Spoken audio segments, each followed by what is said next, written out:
Hello ladies and gentlemen, welcome to another episode of the Candid Talk here on Herman Manyora's YouTube channel. My name is Evans Okinya. I'm glad that you're here with us for these political conversations here. And of course, as usual, I'm joined by Professor Herman Manyora. Definitely, I would like to remind you that if at all you're watching us for the first time, kindly subscribe to this channel here. And of course, be always happy and about, stay tuned to some of our programs that will be coming back here live. Remember, Richard Mwenje will be here, as well as Jirel Kabiro, who will be here with his political conversations with Professor Herman Manyora, ready to keep you updated with everything taking place in the country and across the borders. I'm joined by Professor Herman Manyora here. How are you, sir? Good. Well, let us look at how things are taking place in the country. So far, so good. Look at what happened at the Senate. Definitely, despite all the charges against the CIA Deputy Governor, William Odwal, definitely being substantiated, especially the ones on procurement, still he got served. We don't know whatever it is that happened, but I saw a tweet from Senator Ledama Olekina saying that we might as well suspend the constitution and abuse the constitution. How does the Senate find the charges to have been substantiated, especially on procurement charges, and yet we allow the politics to dominate and we save the criminals? That is what he says there. I wonder what you make of the sentiments from the Narok senator. I don't know how the American system works. Very well, I know a bit of it. I think the moment you take something before Senate, you are reducing it to a vote. Definitely. Yes. And it cannot be another way. So Ledama Olekina must then understand that the impeachment process that finds itself in Senate is a political move. In fact, the threshold for impeachment is far below that you require for a criminal case, where it must be beyond reasonable doubt. Now, here's just some doubt, so that it's really politics. They can even look at your face and think you look ugly. Okay. You are too ugly to be the deputy, to be the deputy governor. And then they say, then you go home because you are too ugly. They will just find a few things here and there. Okay. But ultimately, if the assembly impeaches you, and this thing is taken to Senate, it's basically they are saying, can you vote? It's just politics. However, and that's why I'm saying I'm not so sure about the American system. There is, I think, the possibility that either concurrently with the impeachment, which is a political process, or over and above the impeachment, or even instead of impeachment or after an impeachment, there is always the possibility that if there are criminal underpinnings in the whole thing, then you can go for the criminal. And I think that's what the share account is now doing. Yeah. Of course, definitely, we've seen how these things do. Surviving an impeachment does not mean if there are criminal acts which had been cited to convince the Senate to send you home.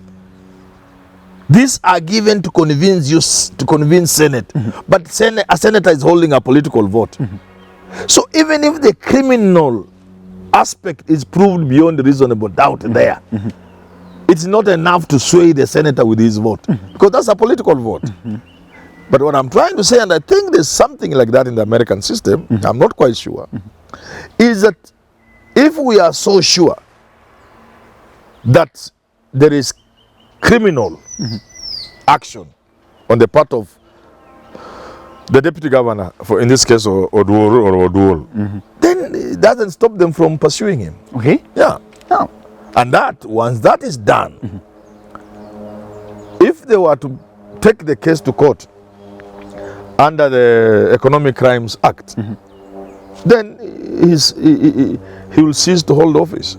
Okay. Yeah. So they should actually seek evidence. By the way, do you think that perhaps politics is a little bit of interference in, or let me talk of hindrance to our governance now that we are witnessing such kind of things taking place? Definitely, because I wonder, the committee that was mandated to look into the issue of William Odwal came up with a unanimous agreement that he was not fit to hold that office. Then now when the vote went to the larger house, then tables stand. And that's why I'm urging Senate to be very careful.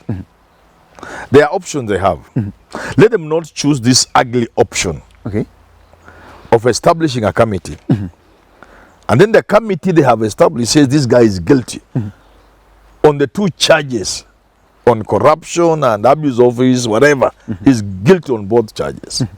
Then they bring that verdict to the house that established them as a committee, and the house reduces it to a vote. So I am advising Senate, if they are listening to me, and I think they should be listening to me, avoid that route, because then you are spoiling your name. Well, let's wait and see definitely if at all there will be any kind of change in terms of our governance and how we deal with such kind of disagreements, especially involving the deputy governors and the governors. And of course, we also witnessed that sort of disagreement between our deputy president and the president back then. How we all go about this issue as a country is very important for us. But Prof, let us focus on something which is actually very important here. You know very well the rally that Raila had at Kamkunji. We've had that conversation there, and definitely something that came out clearly is the collapse of the bipartisan talks. And in fact, it's like the last nail was hit on that coffin. And definitely, Eugene Wamalwa, the leader of APK, definitely said that they've decided to recall all the members who were appointed to that kind of committee. And right now, no more talks. It's all systems go for the Azimio La Umoja One Kenya coalition. They're saying every eyes is set on Sabasaba. Let's get into the nitty-gritties of these bipartisan talks. In the first place, do you still hold the view that you had that Ruto was actually just buying time with this kind of idea? I said it. I said, I didn't see the government side being sincere. I saw them as merely buying time. Okay. Because if that Monday had happened, I don't think we'll be having our country today. The one that was being called the mother of all demonstrations. Yes, yes. It was a bad day for this country. Those of us who celebrated the truce, those of us who have been encouraging the bipartisan talks, whatever form they would take, feel very disappointed that once again we're pushing the country close to anarchy. It is a very, very disheartening thing. It's not the sort of thing I'm even happy to discuss. Yeah, it's really bad. Okay. Yeah, because we are toying with danger. Yeah, it's very bad that many people do not understand how grave the situation is. Yeah, this is a very grave situation. This is not your usual talk or politics of an election where things are under control. You know, when things happen in a controlled system, like elections and what have you, the contest is well defined and the parameters are there, the rules are set. When there are contestations, there are boundaries, the arbitration up to the Supreme Court. That's a very controlled environment. But if you create another ecosystem where rules are not applicable, then you can see where you're heading. If people go to the streets, then the rules are no longer applicable. That ecosystem is very conducive to anarchy. Yeah. So has it been drawn into a battle between Raila Odinga and William Ruto, or some sort of a national conversation that the entire country should be engaged in? You see, Raila Odinga is a master of this game. What Raila Odinga is succeeding to do is to make this thing a people thing. The people versus Ruto. Okay. Yeah. So once it gets to that level, it's a very dangerous level. Yeah. The people versus Ruto. I think Raila so far has managed to turn this thing into Ruto versus the people.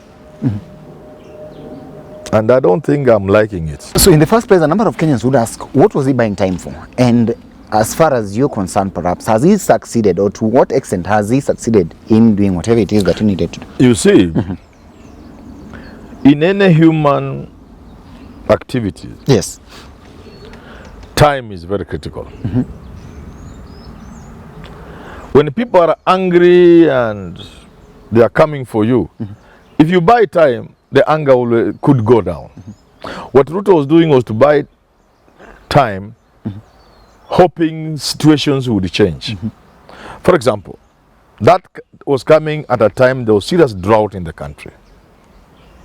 Famine, hunger, suffering, animals dying, and under the scorching sun.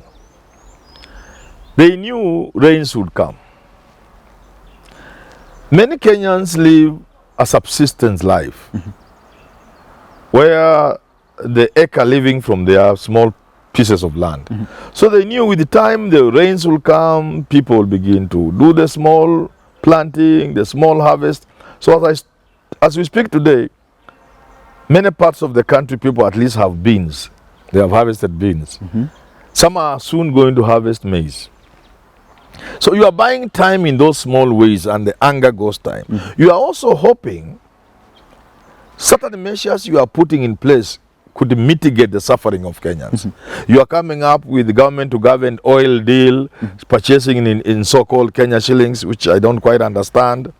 You are hoping even the international crude oils could go down, and now indeed they are going down. You are hoping your donor partners will look favorable. You know, you are hoping many, you are juggling many balls and hoping you need time. If you have 6 months or so, you can maneuver this situation, and Raila will find himself with not much attention from the country. How do you maneuver the situation with just hopes alone? No, I'm saying, you have explained. For example, the weather has changed, doesn't it? Yeah, of course it has changed. Hasn't it helped? It has helped. So are you convinced so far that perhaps he succeeded in doing that? There's something else. In the meantime, you are also working on his people. You are making an onslaught in his zone, his backyard, Luo Nyanza, Western Coast. Yeah, you are making an onslaught. You are making friends there. You are bringing politicians from Azimio to your side. You are destroying Jubilee. You are doing many things at the same time. All this cumulatively can help you within that stretch of time to manage the opposition. But so where did he get it wrong? Because so far, so good. It has not been very easy. One, he has played the politics bad. He's not been sensitive to what's going on in the country. They benefited from the ground, but now they are the ones who don't understand the ground. The ground is hostile. Let me tell you, if elections are called today, I have no doubt in my mind, Ruto will lose and lose very badly.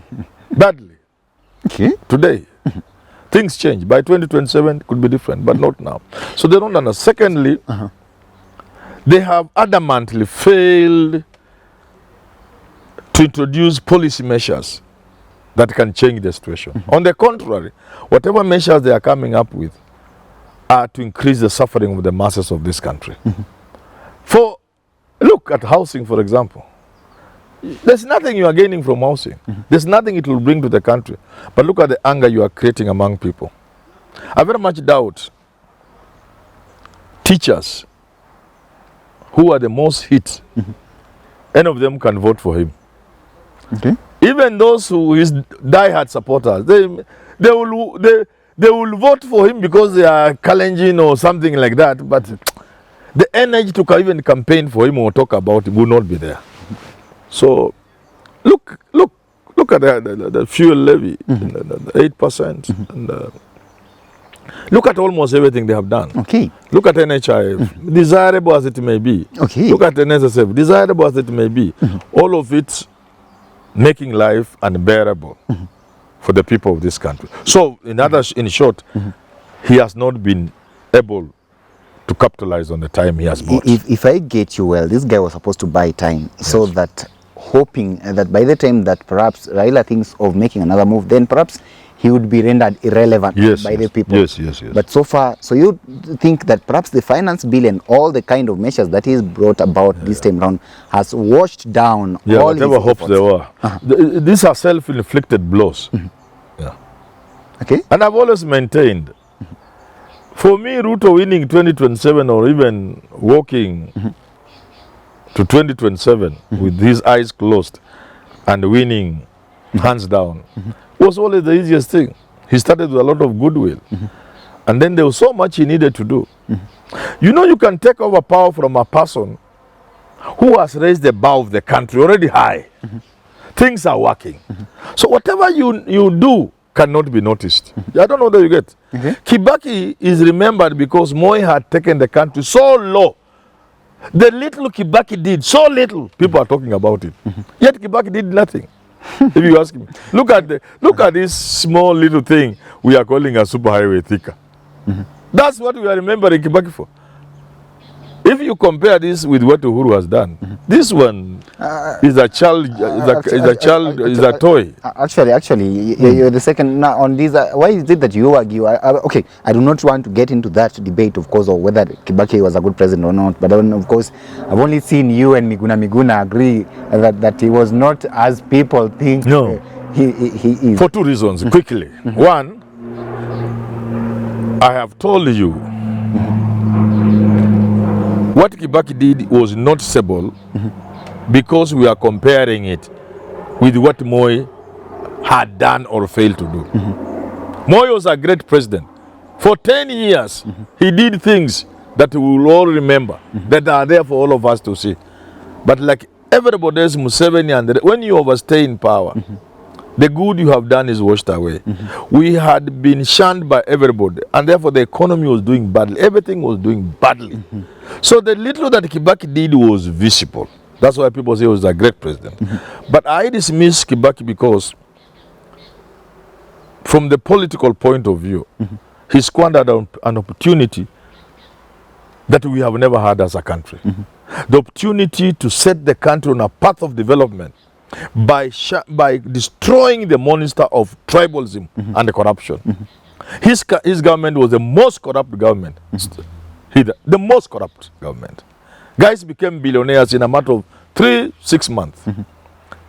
But the worst bit is when he rubbished the MOU with Raila Odinga.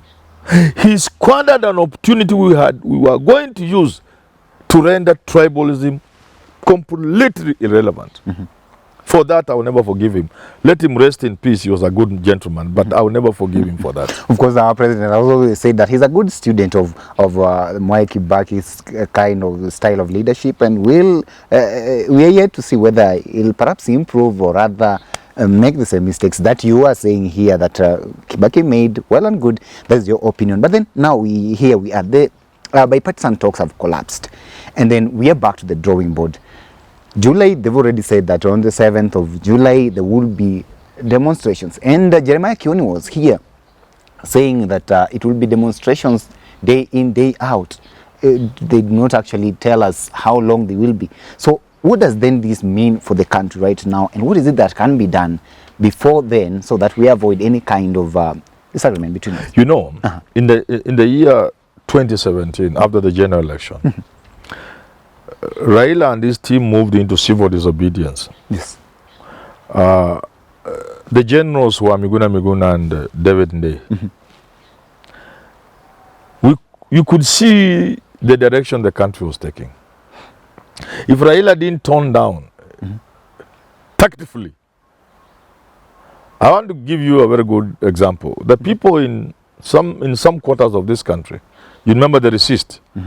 Don't do this, which companies, what, let's boycott G Safaricom, let's go to Airtel, and people are queuing to get Airtel numbers and so on and so forth. What were boys saying? The boys were saying they should be allowed to demolish kiosks that had been erected by certain companies for their business.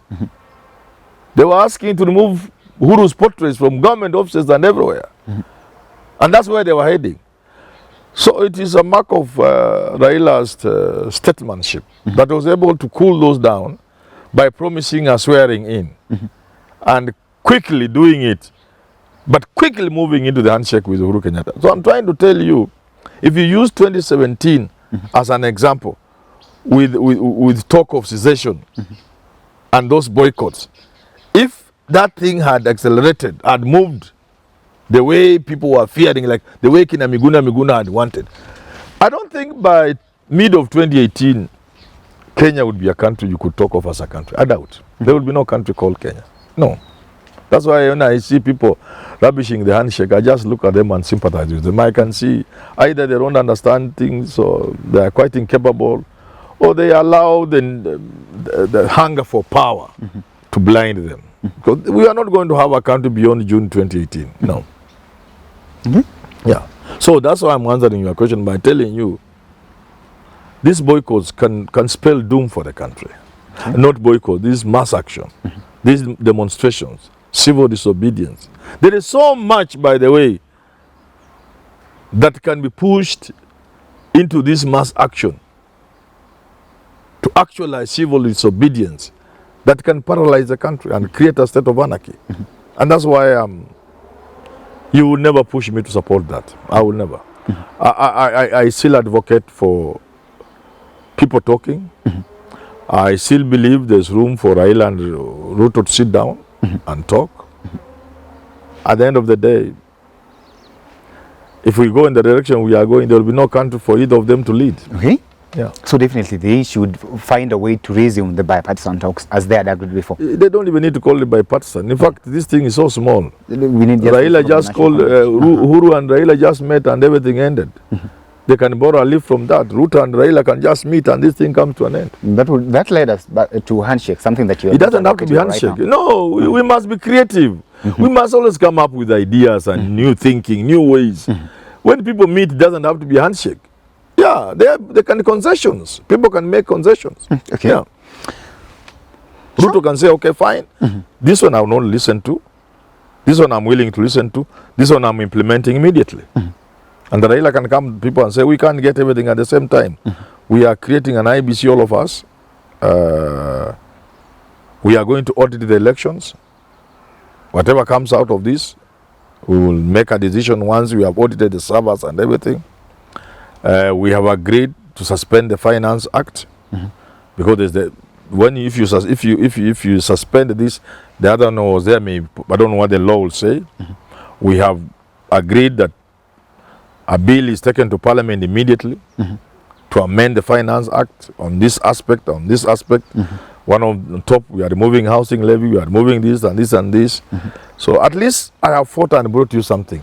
The rest we shall fight in future. It's possible. But definitely we are racing against time, and I wonder whether we can meet the legal time frames for such kind of things to take place. But as things stand right now, definitely, ladies and gentlemen, is that the talks are being called off, and therefore we are still on the ground trying to assess what is it that is going to take place now that no more talks, as of course as opined by the Azimio La Umoja One Kenya coalition. That statement was read yesterday, or rather the other day, by Michael, not really Michael, but General Malwa, who said very well that they are no longer going to engage the government in any of these talks. Ladies and gentlemen, remember our team is still on the ground. We'll be keeping you updated with everything taking place in the country and abroad with regards to our political governance, economics, and all that happens and takes place in this country and abroad. Till we have this conversation again, have yourself a lovely day. My name is Evans.